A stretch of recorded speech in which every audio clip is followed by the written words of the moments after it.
ধর্ম ব্যবসা সম্পূর্ণ হারাম। ধর্ম ব্যবসার জিনিস নয়, দিন ব্যবসার জিনিস নয়।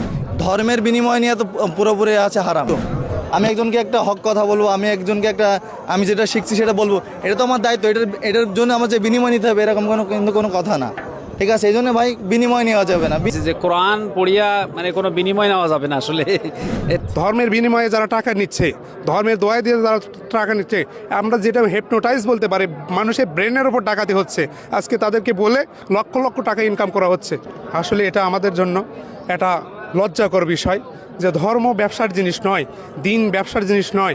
এই ক্ষেত্রে আমরা বলবো, সবার কাছে আমার দাওয়াত থাকবে, ভাই আল্লাহর জন্যই, শুধু স্রেফ আল্লাহর জন্যই, আর কারোর জন্য নয়, যে আল্লাহর জন্যই আমরা এই কাজটা করবো ইনশাআল্লাহ।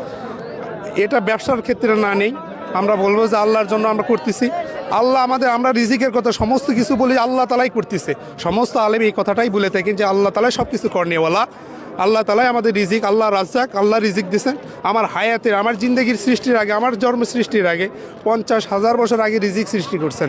তো এই জন্য আমরা ওটাকে ব্যবসা পেতে না, ব্যবসার জন্য আল্লাহ তালা কোরআন মধ্যেও বলছে, কিন্তু ধর্মকে ব্যবসার পথে না নেই। আহাল্লাহু বাইয়া হারাম রিবা, ব্যবসা হালাল, সুদ হারাম করছেন আল্লাহ তালা। আল্লাহ তালা অনেক রাস্তা রাখছে, অনেক নবীরা ব্যবসা করছেন, রাখাল ছিলেন, কৃষি কাজ করছেন। আমরা ওই তার অনুসারী যদি হয়ে থাকি, তো এরকম নবীদের পথকে আমরা অনুসরণ করবো ইনশাল্লাহ, ব্যবসা নয়।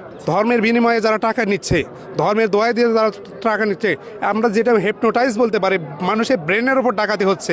আজকে তাদেরকে বলে লক্ষ লক্ষ টাকা ইনকাম করা হচ্ছে, কোটি কোটি টাকা তারা আজকে এরকমভাবে উপার্জন করছে ধর্মের বিনিময়। এটা কখনোই সমীচীন নয় যে একজন আলেমের পক্ষে কোরআনের দোহাই দিয়ে টাকা নেবে, ধর্মের কথা বলে টাকা নেবে। মাত্র ধর্মের ক্ষেত্রে দিনের সমস্ত মানুষের কাছে দিন যেন পৌঁছে যায়, এ একটা স্বার্থে, এছাড়া কোনো উদ্দেশ্য নয়।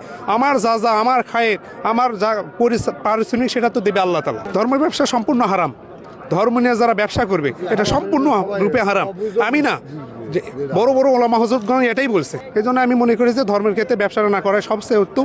যারা করতেছে ওই পথটা পরিত্যাগ করে বলে স্রেফ সাহাবে এবং নবীদের মতো আমাদের পথ অনুসরণ করা দরকার। আমি একজনকে একটা হক কথা বলবো, আমি একজনকে আমি যেটা শিখছি সেটা বলবো, এটা তো আমার দায়িত্ব। এটার জন্য আমার যে বিনিময় নিতে হবে এরকম কোনো কথা না, ঠিক আছে? এই জন্য ভাই বিনিময় নেওয়া যাবে না। ধর্মের বিনিময় নিয়ে তো পুরোপুরি আছে হারাম। ধর্মের যে জিনিসটা আপনি ধর্মে একটা কথা শিক্ষা দেবেন আর সেটার বিনিময় নেবেন, এটা টোটালি আপনার হচ্ছে হারাম।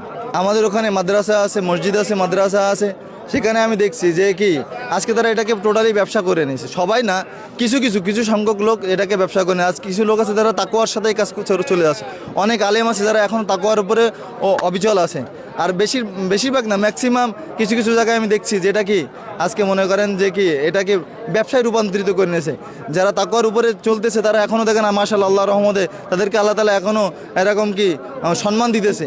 সব জায়গায় তাদেরও এরকম কি সম্মান চলতেছে।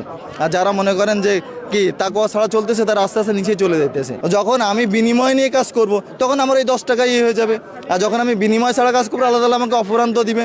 হুজুর সাল্লাল্লাহু আলাইহি ওয়াসাল্লামও জানাইছে যে কোরআন পড়িয়া কোনো বিনিময় নেওয়া যাবে না আসলে। এটা আল্লাহ রসুলও বলছে যে কাল হাসরের ময়দানে আল্লাহ তাদের মুখে কোনো গোশত থাকবে না, গোশত মাংস থাকবে না, তাদের শুধু হাড্ডি হবে, কোনো গোশতই থাকবে না। আর ওমর রাদিয়াল্লাহু তাআলা আনহু এই ব্যাপারে বলছিল যে হে আহলে কোরআনগণ, তোমরা কোরআনের বিনিময় নিও না, যদি নাও তাহলে তো তোমাদের আগেই যারা নষ্ট মহিলারা জান্নাতে আগে যাবে। এটা ওমর রাদিয়াল্লাহর ভাষ্য। আমাদের অনেকে আছে আলেম ওলামা এরকম যে আজকে আসলে কোরআনটাকে আমরা অন্যভাবে করতেছি, হ্যাঁ, যে কেন রুজির পথ বানিয়ে দিচ্ছি, ধরেন এটা ঝাড়ফুঁক করতেছি, কোরআন শরীফে দিয়া এটা করতেছি, এইটা সহি।